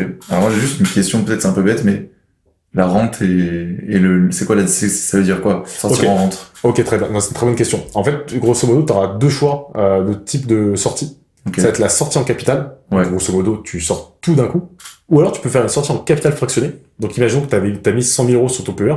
Tu peux bien faire le choix de dire, allez, pendant 5 ans, je sors 20 000 € chaque année. C'est possible aussi. Ok. Et c'est quoi l'avantage là-dessus? En fait, l'avantage de faire un capital fractionné, c'est-à-dire que tu vas payer moins d'impôts. Parce qu'en fait, alors oui, il y a un bel avantage, mais l'État, il est pas fou tout de même, c'est qu'après, tu dois repayer des impôts dessus quand même. En gros, lorsque tu places sur ton PER pendant ton travail, donc là, mettons, tu passes, 5 000 € là, cette année, tu vas déduire cette somme-là de tes revenus. Par contre, lorsque tu vas débloquer cette somme-là à la retraite, cette somme-là, elle va être réinjectée dans ton revenu, et donc tu vas repayer des impôts dessus. Mais techniquement, il faut partir du principe que lorsque tu seras à la retraite, tu auras des revenus plus faibles que tes revenus lorsque tu travailles. Donc ces 5 000 euros, ils seront moins fiscalisés puisque tu auras forcément, normalement, une tranche en moins d'imposition. Donc voilà, en fait, si tu veux, l'État te fait un cadeau lorsque tu verses aujourd'hui, mais c'est un peu un cadeau empoisonné entre guillemets parce que il te refiscalise à la sortie. Sauf que techniquement, c'est quand même pour toi plus avantageux. Déjà parce que cet argent-là, il a travaillé, donc il a fait des petits, donc Il a fructifié un il a petit peu. fructifié, et techniquement à la retraite, tu payes déjà moins d'impôts, donc au final, l'un dans l'autre, tu t'y retrouves. Tu t'y retrouves. C'est exactement, t'es gagnant en faisant ça grâce à ça. Le fait que tes revenus à la retraite sont inférieurs. Et ce que disait David, c'est que tu pouvais sortir soit en capital, donc tout sortir d'un coup, ou fractionner de manière fractionnée, Ouais. ou alors en rente viagère. Rente viagère, ça veut dire que, pour donner les termes vraiment officiels, l'assurance ou l'assureur va, ce qu'on appelle aliéner ton capital. Ça fait un peu flipper dit comme ça. Mais en gros, on marche aliéner. Avec vous, les gars, on est toujours ça. Ok, ça va le Donc faire. en gros, si tu veux, Alien ou pas Alien, je pense. Dis-moi tout. d'ailleurs, il y avait Alien qui est sorti au cinéma, je sais pas si t'allais le voir. Ah non, le dernier pas encore. Alien. Mon J'ai frère, vu Peter Van Benyama, là, Alien, c'est Ok. un bel Alien aussi. Il y a Joker qui sort la semaine prochaine. ouais. Ça fait que j'allais voir. C'est magnifique. Tu vas avec qui? Avec toi, peut-être. Moi, je suis pas sûr, moi, je suis pas dispo. Avec Hugo, peut-être, je sais pas. Ah, je suis pas disponible. Eh ben, Vas-y, dis-nous avec qui. J'ai pas d'amis. Et donc, pour revenir sur notre histoire de PER, si tu sors en rente viagère, c'est-à-dire que l'assureur, admettons que tu avais 100 000 euros sur ton PER, l'assureur, poup, il récupère ses 100 000. Poup, poup, il récupère les 100 000. Tu les as plus. S'il me fait pas poupe, je te jure que j'ai cassé la gueule, hein, ce type. Ils existent plus pour toi, ces On 100 commence à 000. sentir le craquage, t'empêche. Ça fait 1 heure qu'on tourne, je pense, à peu près. Ils existent plus pour toi, ces 100 000. C'est fini, Ok. tu peux plus les récupérer. Ok. Par contre, en contrepartie, en fonction de ton âge, en fonction, ce qu'on appelle, c'est un peu glauque aussi, mais en fonction du tableau de mortalité, quelle est l'espérance de vie d'un homme, etc., etc., en fonction aussi du montant qu'il y avait dessus, eh ben, il va déterminer un montant de rente qui va te verser tous les mois. Ok. Par exemple, je sais pas, 800 euros. Et ça, si tu vis jusqu'à 120 ans, tu vas toucher 800 euros jusqu'à 120 ans. Par contre, si tu vis malheureusement 5 ans, bah, l'assurance t'aura un peu mis à l'envers parce qu'ils ont récupéré les 100 000, ils ont récupéré les 100 000 et toi, bah, ils ont donné peut-être 10 000 euros au final, tu vois. Oui, mais ce qui est trop bien, parce que c'est viagé, Réversible. c'est réversible. Je suis marié juste un jour avec Marianne. Normalement, ça devrait le faire. ouais. C'est marrant parce qu'on Normalement, parle de quelque chose qui va, on est bien parti. qui va, là, je mais- l'espère, arriver dans très longtemps. Mais c'est quand même important Ouais. de le savoir, c'est que, bah, si toi t'as quelque chose, Mathilde, c'est Mathilde. Hein. Ouais, c'est Mathilde est encore. Imagine l'histoire de prénom. Capucine, elle va pas comprendre Mathilde, c'est qui Capucine. C'est sa pote, quoi, ça fait la merde direct. Ouais, c'est vrai. Mathilde est encore en vie, c'est Ouais. elle qui va percevoir ta rente. Je donnerai tout. Ah bah, Bah, ouais. t'as T'as pas le de choix, façon, t'as tu pas le seras choix. Ouais. T'as pas le choix, oui. Ouais, bon. Mais, alors, c'est très bien, David. Moi, je mets un bémol à tout ça. Alors, ce qui veut dire, il a le compte argument. Ouais, il a C'est- En fait, parti si du tu truc. veux, David, j'aimerais bien que tu m'expliques. Admettons que là, Hugo mette tous les mois, tous les ans ou tous les mois, peu importe, on va dire tous les ans, 5 000 euros sur son plan d'épargne retraite. D'ailleurs, je conseille de faire mensuellement. Ok. Parce que, De en fait, manière, surtout si t'as les t'as tes raison. comptes, en fait, tu vas investir parfois à la hausse et parfois à la baisse. Parce que Ouais. forcément, ça suit quand même un cours. Oui, bien Ça sûr. suit les actualités macroéconomiques et même micro. Puis même pour toi, c'est inflation plus simple. à des entreprises sur lesquelles tu auras investi. Ok. C'est plus simple de se fixer un budget de 100 euros par mois plutôt que 1 200 euros à la fin de Ouais, l'année, grave. que ça se trouve, t'as pas provisionné sur un compte d'épargne ou quoi que Ouais. ce soit. Hugo, dans 5 ans, malheureusement, ou malheureusement, heureusement, il a besoin d'utiliser cet argent, de récupérer cet argent. C'est une très bonne question. En fait, Comment est-ce que ça se passe? c'est une très bonne question. Il faut en parler, hein. Les sorties. Donc, c'est vrai que j'en ai parlé de la sortie à la retraite parce que, normalement, c'est vraiment la vision qu'il faut T'as suivre. quel âge, Hugo, là? 24. Donc, ça veut dire que tu sors ton capital dans 40 ans. Dans 40 ans, ouais. Donc, ça en fait de belles années. Il y a plusieurs sorties possibles. Des sorties qu'on va pas trop parler, qui sont un peu tristes, notamment pour la perte totale et reste d'autonomie, le divorce, le surendettement. Donc, c'est vraiment atypique. Et également, il y a l'achat de résidence principale, qui est possible. On peut sortir son argent en cas d'achat de résidence principale. Par contre, au niveau de la fiscalité, ça va pas être la même, parce qu'en fait, il faut savoir que la sortie à la retraite, au niveau du capital, bah, tu peux sortir, enfin, tu seras imposé sur 30% du capital et 30% des intérêts que tu auras eu. Tandis que là, t'es imposé sur tout le capital, tous les revenus. Ok. Bam, d'un coup. Donc ça, c'est terrible. Par contre, t'es pas obligé de tout sortir. Imagine que t'as capitalisé en 5 ans 40 000 euros. Tu pourras sortir 30 000 sur les 40 000. C'est possible. T'es D'accord. pas obligé de sortir tout d'un coup. Est-ce que t'as compris le Les mécanismes. mécanisme? Bah, c'est que ou tu pas te fais baiser un petit peu, quand même. T'inquiète, on mettra On mettra un bip, bip. T'inquiète. Ouais, un petit. Non, en fait, moi, il n'y a plus rien. Non, baiser, c'est pas le mot. Moi, je pense que, au final, t'es gagnant avec cette solution-là. David, parce que... Oh là, ça te. Je t'aurais pas vu penser, je t'aurais pas vu réfléchir comme ça il y a quelques années. Non, mais- En fait, moi, ce que j'ai envie de dire à Hugo et aux auditeurs qui nous écoutent, c'est qu'en fait, l'argent que tu vas mettre sur ton plan d'épargne retraite, tu ne le toucheras pas avant ta retraite. Si tu veux le toucher avant ta retraite, c'est que quelques cas spécifiques, surendettement, divorce, etc., des cas un peu pas trop sympas, ou alors si tu veux acheter ta résidence principale. Sinon, tu ne peux pas toucher à cet argent-là, c'est bloqué. Il n'existe plus. Et encore une fois, si tu veux l'utiliser pour l'achat de ta résidence principale, bah finalement, comme tu l'as dit tout à l'heure, tu te fais avoir. Avoir, c'est le bon Tu mot. te fais avoir. C'est le bon Parce mot. qu'au finalement, Parce que tu... baiser, c'est pas le bon mot. Mais t'es pas obligé de le répéter non Ah, plus. pardon, c'est là. Putain, te fais- toujours tu- agressif comme ça. Tu te fais avoir parce que finalement, bah t'as eu aucun avantage. À part si il a décidé de mettre le PER pas en tant que déduction d'impôt. Ouais, mais ouais. Non, ça reste intéressant. Et si tu mets l'argent sur le PER et que tu déduis pas les impôts, t'auras pas tout ce que je viens de te dire. Encore une C'est fois, différent au ouais. niveau de la sortie, en fait. Encore une fois, je reviens à mon exemple de bande touche. Le PER, je suis d'accord qu'il faut l'ouvrir. Mais si Hugo, il met 1000 euros de côté tous les mois, je préconiserais pas de mettre 500 euros sur le D'accord. PER. Ah, je suis tu vois ce que je veux dire? Ah ouais, il faudrait plus diversifier Ouais, encore. ouais, parce que cet argent-là, je te dis. La fameuse expression de pas mettre ses œufs dans le même panier. Exactement, parce que là, Ok. cet argent-là, sauf cas particulier, tu peux plus le toucher. Et c'est quand même super frustrant, parce que, admettons que tu aies besoin d'argent pour aller au Pérou, et ben tu pourras pas toucher à cet argent, c'est bloqué. Et c'est pas un cas de déblocage anticipé, Pérou. Ils vont te dire, allez vous faire voir, vous pouvez pas aller au Pérou avec cet argent-là. Donc, si tu mets, admettons, 1000 euros de côté tous les mois, bah, mets peut-être 100 euros sur un PER. Déjà, 100 euros, ça fait 1200 euros à l'année. Fois 10, ça fait 12 000 euros tous les 10 ans. Ça se capitalise, etc. Donc, tu peux te retrouver à 60 ans avec un PER à 100 000, 150 000 euros, ce qui est déjà très bien au final. Et à voir comment les revenus et l'activité de Hugo Exactement. sera dans le futur aussi. Ouais. Ça se trouve, dans 5 ans, si on refait le podcast, tu me diras, maintenant, tous les mois, je peux mettre 4 000 euros de côté, tous les mois. Ouais. C'est un peu de Marseille, c'est un peu fort de café. Oui, Mais- c'est un peu fort. Mais en tout cas, c'est, Il est sorti. mais en tout cas, c'est possible. En tout cas, c'est possible. Donc, peut-être 100 euros sur le PER, c'est un exemple. Après, il y a d'autres produits qui sont aussi intéressants. Tout à l'heure, t'as dit l'assurance vie.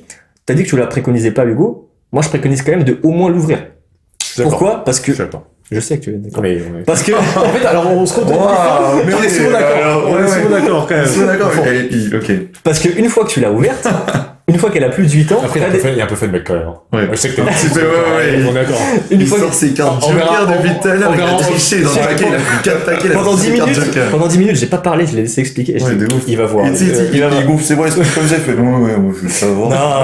Non, non, blague à part, pour être plus sérieux, effectivement, il faut que tu aies tous ces comptes ouverts. PER, assurance vie, pareil, fais des versements tous les mois si tu peux de 50 ou 100 euros, parce que tu as des avantages en termes de fiscalité, tu as aussi des avantages en termes de transmission, David l'a dit tout à l'heure. En gros, l'argent qui est placé dessus, tu peux désigner un ou plusieurs bénéficiaires, et donc si jamais malheureusement tu décèdes, l'argent que tu avais mis dessus, il aurait directement transféré sans qu'il y ait de frais de succession, dans la limite d'un certain plafond, donc on va pas rentrer dans les détails. Il y a aussi un produit que j'affectionne particulièrement, c'est le plan d'épargne en action. Ça te permet d'acheter des actions françaises et européennes de manière générale.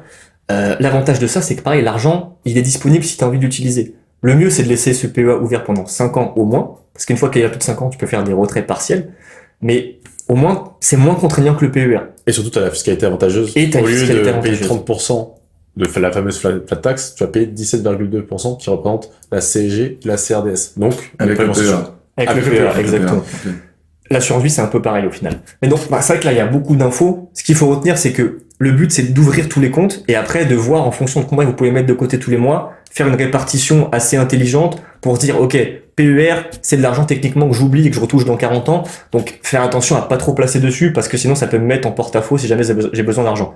PEA, c'est de l'argent que je pourrais utiliser dans quelques années ou que je peux même utiliser maintenant, mais en ayant un PEA, on investit sur des actions, donc ça peut être un peu risqué. Donc peut-être si on est un peu frileux, commencer doucement. Assurance vie, c'est pareil, on peut investir sur du sécurisé, du moins sécurisé. Voilà, faut diversifier tout ça et avoir une sorte de package avec, comme tu as dit tout à l'heure, différentes cartes dans son jeu en Ok. fonction du jeu de son adversaire, quoi. Ok. Et question très importante, comment tu juges tes connaissances aujourd'hui, Hugo, par rapport à tout ce que tu viens de dire, par rapport au marché financier? Parce que, Anthony, j'adore le PEA. J'investis à titre personnel sur un plan d'épargne en action. Et c'est vrai qu'à mes clients, je préconise également le PEA.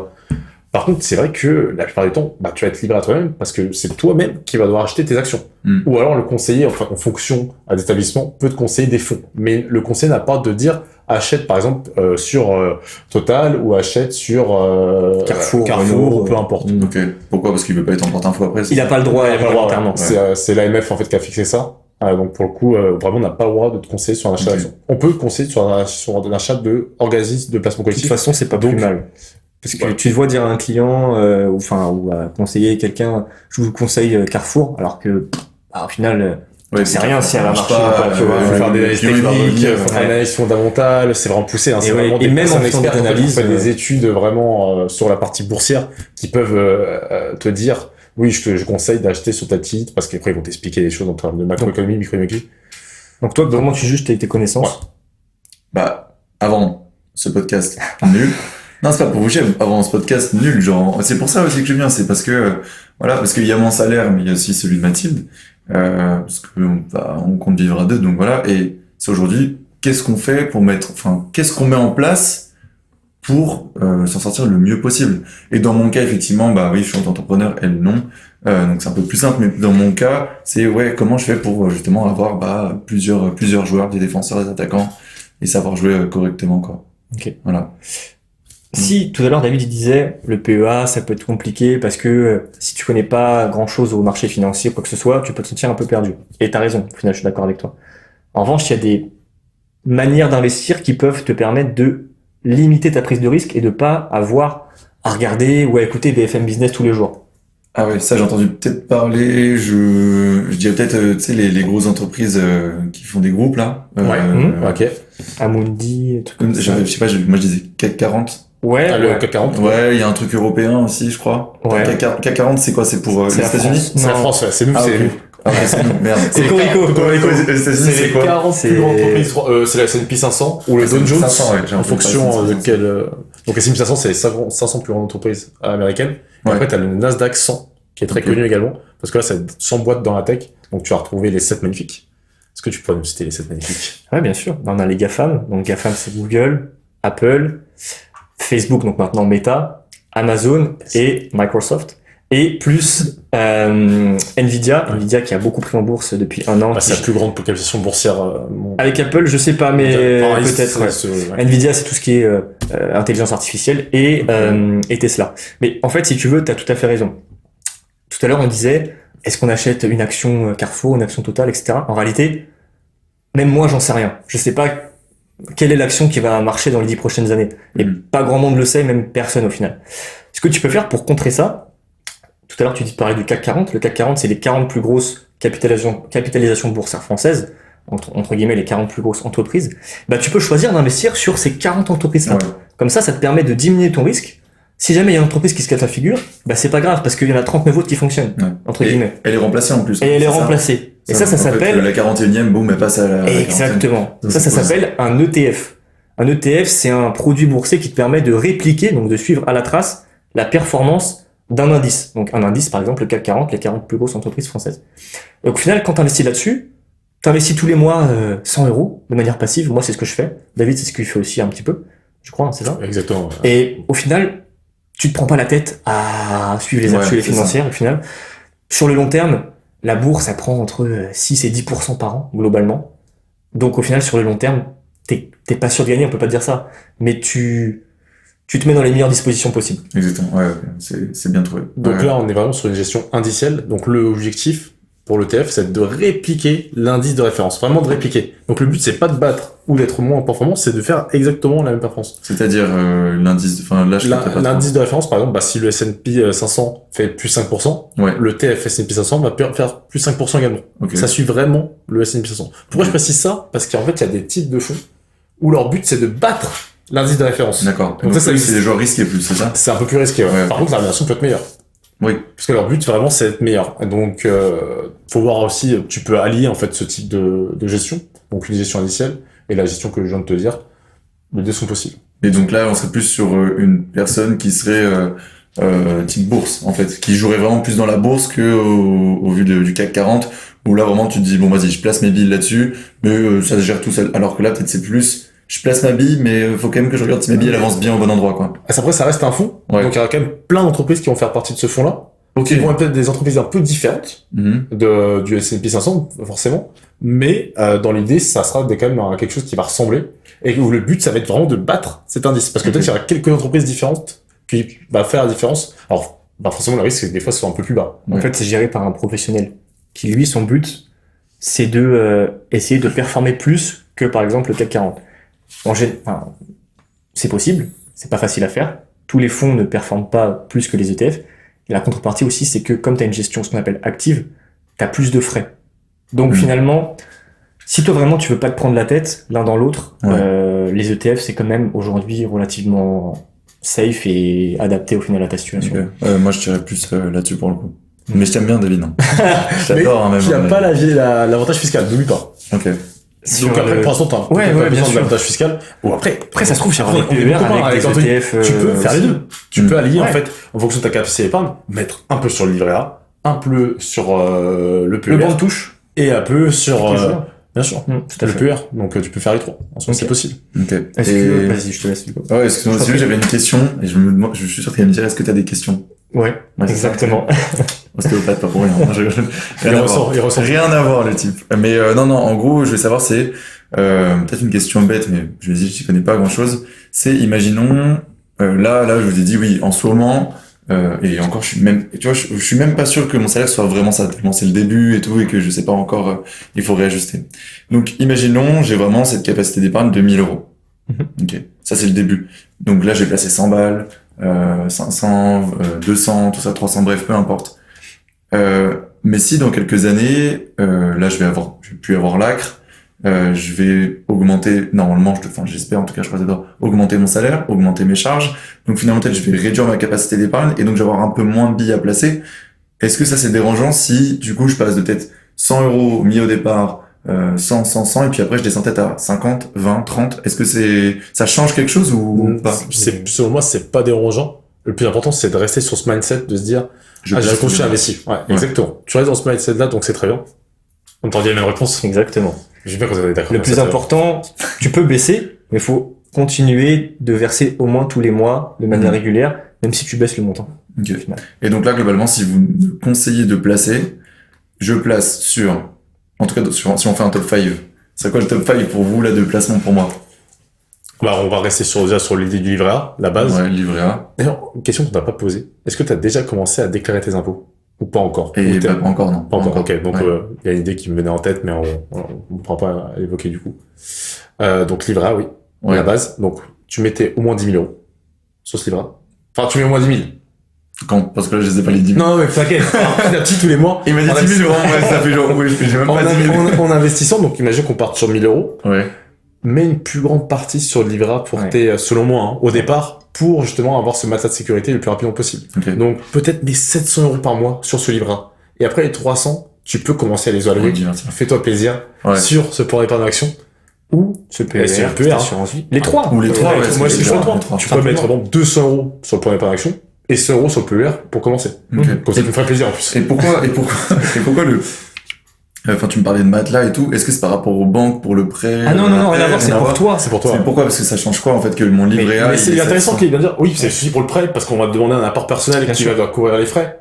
Donc, ça pourrait être 10% des frais pour l'achat d'appartement ou une maison. Et ça, vu que tu l'as dit tout à l'heure, genre, achat de maison, ça rentre pas dans le PER, où je peux le ressortir directement. Ça PER. Mais tu te fais avoir tu te fais avoir parce que tu perds les avantages initialement que tu avais fait. Sauf en fonction de comment tu as fait. Et donc, vaut mieux, du coup, avoir ce livret A, ce petit matelas pour, du coup. Ça fait office de matelas pour toi, parce que si jamais t'as une galère, au moins tu sais que t'as 10 000 euros de côté, que tu peux utiliser en 2 minutes. Ouais. C'est aussi une sécurité pour la banque, parce qu'elle voit que tu mets de l'épargne de côté, que même si jamais un jour ton compte est à découvert, c'est pas grave parce que t'as ton livret à côté, ça pourra compenser. Et c'est aussi dans le but de préparer tes projets à venir, ou si par exemple tu veux payer un voyage, le but si tu payes un voyage, c'est pas d'utiliser ton PEA ou ton PER, par exemple tu pourras pas l'utiliser, c'est d'utiliser l'argent que t'as mis de côté pour justement ces projets-là. Donc par exemple ton livret A. Ok, ça marche. Et donc du coup, les gars, je voulais parler tout à l'heure de top 5. Donc on a dit livret A, PER, PEA. C'est exactement ça. Et est-ce qu'il y a 2 autres qu'on peut donner, ou est-ce qu'il vaut mieux juste rester sur ces 3 premiers? Peut-être c'est déjà très bien. Ouais. Après, il y a d'autres comptes qui existent. David, t'as des idées? En fait, ce qui est intéressant, c'est que tu nous disais que tu veux peut-être acheter ta maison dans quelques années. Et c'est vrai que quand on a des projets moyen terme, comme ça, le plan épargne action en soi est complètement adapté. Mais il y a une autre solution qui est adaptée, et pour le coup, tu vas prendre 0 risque. C'est, pour le coup, le plan d'épargne logement. Okay. Donc, ce qui est intéressant, c'est que c'est un plan sur lequel ça va t'obliger, si tu veux, à épargner mensuellement. Obligatoirement 45 € par mois. Ah, c'est juste 45? Au minimum. Ah, au minimum, okay. ouais. Tu peux mettre plus si tu le souhaites. Ouais, ok. En contrepartie, il y a une rémunération qui va être de 2,25% brut. Et la différence entre un plan et un livret, c'est qu'en fait, pour le coup, tout à l'heure, je t'avais dit, oui, l'épargne va baisser en 2025. Mais là, pour le coup, si je te dis que c'est 2,25% et que tu ouvres avant le 31 décembre, ton plan d'épargne logement aura une rémunération de 2,25% de sûr. Ok. Le livret, il suit le cours et le plan, il suit pas. Une fois qu'il est ouvert, le livret, le taux est contractuel. Donc ça veut dire que c'est acté pendant 15 ans. C'est la durée de vie du plan d'épargne logement. Tu peux le garder au moins 15 ans, un maximum 15 ans. T'es sûr d'avoir 2,25 pendant 15 ans. Si jamais tes livret A l'année prochaine, il passe à 0,50, ton livret A passe à 0,50, bah, toi, avec ton 2,25, t'es bien, au final. Avec de l'épargne sécurisée aussi. Le jour où le PEL, l'État le repasse, par exemple, à 3 ou à 4%, bah, tu clôtures ton PEL qui était à 2,25, sachant que tu peux le clôturer quand tu veux, le PEL. Ce qu'il y a, c'est que tu veux reprendre l'argent qu'il y a dessus, tu dois clôturer le plan et donc tout récupérer. Mais c'est pas dérangeant, au final. Une fois que, si un jour le taux repasse à 3, 4, 5%, on sait jamais, bah, tu clôtureras ton PEL et t'en ouvriras un nouveau avec le nouveau taux qui sera de nouveau assuré pendant 15 ans. Et t'es imposé dessus quand tu le retires ou pas sur le PEL? T'es imposé tous les ans sur les intérêts. T'as raison, c'est une bonne question, petite différence. Le livret A, t'as aucun impôt. Le LDD, t'as aucun impôt, etc. Pareil. Le PEL, t'as une imposition de 30%, tous les ans. Donc, si tu es à 2,25 brut, en net, t'es à 1,6. Donc, pour que ton PEL soit plus intéressant que ton livret A, faut que ton livret A soit moins rémunérateur que le PEL, donc environ à 1,5 ou moins, tu vois. Mais un jour, on y arrivera. Là, pour l'instant, ça Ah oui, va c'est être sûr. en 2025. C'est sûr. Peut-être pas 2026, et encore. Je pense que 2027, si l'inflation fait que baisser comme ça. Moi, je pense qu'ils vont nous mettre une belle baisse déjà, là. Moi, je pense que, ouais, ça, c'est le débat qu'on a déjà eu, toi et moi. Je pense qu'on est à 2,5. Ah, moi, je dirais plus 2, en vrai. Toi, tu dirais 2? 2, même, On verra. peut-être 1,5, hein. Moi, je dirais 2-3, mais. Là, de toute façon, c'est On dirait enregistré. entre 2 et 2,5. 2,4. Ouais. Allez, 2,4. C'est enregistré, ouais. On verra. Exactement. Ça sortira pour le best-of. Donc, effectivement, plan d'épargne logement, et après, franchement, il n'y a pas besoin d'ouvrir d'autres comptes, parce que t'as déjà, les joueurs cadres, là. T'as les joueurs principaux. Là, après, sinon, on prend une liste à 35 joueurs pour la Coupe du Monde. Ouais, on est plus sur une équipe de basket que sur une équipe de foot. Exactement. Okay, ça marche. Exactement. Quand tu auras ton livret au plafond, tu nous rappelles, et là, Ça marche. aura Et là, conseil. Il y a intérêt avec les poupes. Ok. Je pense que là, on a fait une belle partie sur l'épargne et que j'imagine que ça t'a permis d'en savoir un petit peu plus. Carrément. On a vu les projets de vie aussi, au final. Exactement. Avec notamment les voyages et aussi le fait d'acheter sa résidence principale dans quelques années, 6-5 ans à peu près. Là, ça me paraît intéressant de te poser des questions un peu plus, entre guillemets, philosophiques, notamment sur qu'est-ce que la réussite. Alors, je sais que toi, t'es quelqu'un d'ambitieux, mais t'es aussi quelqu'un d'humain, donc t'as envie, j'imagine, de partager des bons moments avec ta famille, avec ta copine, etc. Enfin, t'es quelqu'un d'assez social, entre guillemets. Pour toi, qu'est-ce que c'est Il me chèvre, là. Il me chèvre un peu beaucoup, quand même. Qu'est-ce que pour toi réussir sa vie, qu'est-ce que ça veut dire? Wow, mais si je réponds par réussir sa vie, c'est être heureux, c'est un peu Tu réponds ce que tu veux. Qu'est-ce que trop? Ouais, mais être pour heureux, toi, c'est pareil. alors comment, si admettons tu revois cette vidéo dans 50 ans Ouais. ou dans 25 ans, qu'est-ce que t'aimerais avoir accompli? Voilà, si moi je dois me projeter dans 20-25 ans, j'aimerais bien avoir plusieurs cabinets, pouvoir en faire tourner plusieurs sans que je puisse être forcément dessus ou un petit peu de temps en temps. Ça, c'est sur l'aspect professionnel. Après, sur l'aspect professionnel, il y a d'autres choses encore. Peut-être, tu l'as dit, je suis un petit peu ambitieux, peut-être à tort, mais c'est vrai que j'aimerais bien faire d'autres choses. Okay. Donc on verra. Là, c'est mon premier podcast, donc j'aimerais bien en faire d'autres aussi. Tu nous inviteras un peu plus, mais grave. On va te marquer alors, c'est sûr. Ouais, c'est le premier, donc qu'est-ce que verre d'eau, ça restera. T'aimerais faire quoi comme podcast? Je sais pas, un peu tourner sur la santé, tu vois. Ok. J'aime bien en parler. Il y a des personnes qui font sur la santé. J'ai adoré.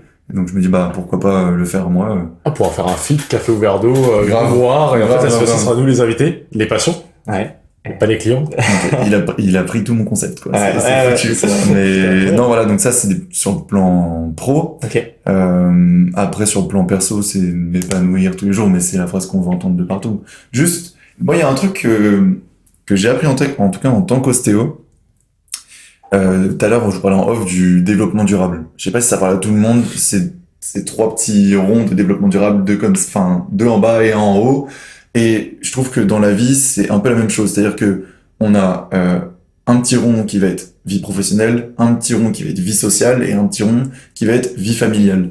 Et mon but à moi pour être heureux, c'est de équilibrer un petit peu tout ça. Oui, t'as tes émotions qui font que des fois tu vas être un peu plus en colère d'un point de vue familial, un peu plus en colère en gros c'est juste d'essayer d'avoir ces 3 ronds ensemble pour que ça soit au mieux, mais tous les jours. Qu'il y ait un alliage entre les 3. C'est ça, et qu'il n'y en ait pas un qui soit, tu vois, trop tiré vers le bas et qui tire tout le reste vers le bas. Faut que j'essaye d'avoir tout ça. Tout à l'heure, je te parlais, c'est un petit peu anxiogène, le fait d'être auto-entrepreneur et de commencer. C'est clair, c'est normal, c'est le début. Mais tous les jours, j'essaie de me dire, ok, alors j'essaye. Mais j'essaye de vraiment me dire, ok, bon, là, t'en as fait assez. Essaye de revenir un petit peu à ta vie, toi, perso. Ok, bon, est-ce que tu passes assez de temps avec ta famille? Ok, bon, est-ce que t'es vraiment dedans? Parce que passer du temps, c'est une bonne chose, mais il faut aussi être vraiment dedans. Et ça, c'est deux manières différentes. Bref, je vais pas débattre pendant 3 ans, juste, c'est juste d'essayer d'avoir un équilibre, en tout cas. Je sais plus, maintenant, on parle même plus de régime, d'ailleurs. On dit plus, on a un régime alimentaire. On parle d'équilibre alimentaire. Tu vois, c'est même d'ailleurs, je vais avoir un équilibre d'un point de vue global dans la vie. Et ça, je pense que c'est un petit peu la recette pour être heureux, parce que heureux, c'est pas non plus mon but. Mon but, c'est de vivre mes moments. Et voilà. Je pense que c'est ce qui est recherché par beaucoup de personnes aujourd'hui. Grave, avec le temps qui court, c'est qu'on est dans un climat, je sais pas ce que vous en pensez, mais qui est pas trop festif en France, avec notamment les élections qu'il y a eu il y a pas si longtemps, le fait qu'il y ait eu une augmentation des prix très importante. Il y a eu le Covid, n'empêche, il y a pas si longtemps que ça, au final, c'était dans les années 2020, 2021. Ouais. Et on a encore un petit peu marqué, mais malgré tout, ouais. Donc voilà, c'est ça qui est dur en fait aujourd'hui, c'est de bailler tout ça. Ouais, c'est vrai. Puis je trouve ça con parce que tu vois là, on sort un petit peu du contexte, hein, mais il y a la vidéo d'Inoxtag là qui a fait le tour un petit peu en ce moment. Tout le monde a son opinion là-dessus. Je trouve ça dommage que tout le monde critique parce qu'il faut critiquer parce qu'on est en France et on critique tout le temps et voilà.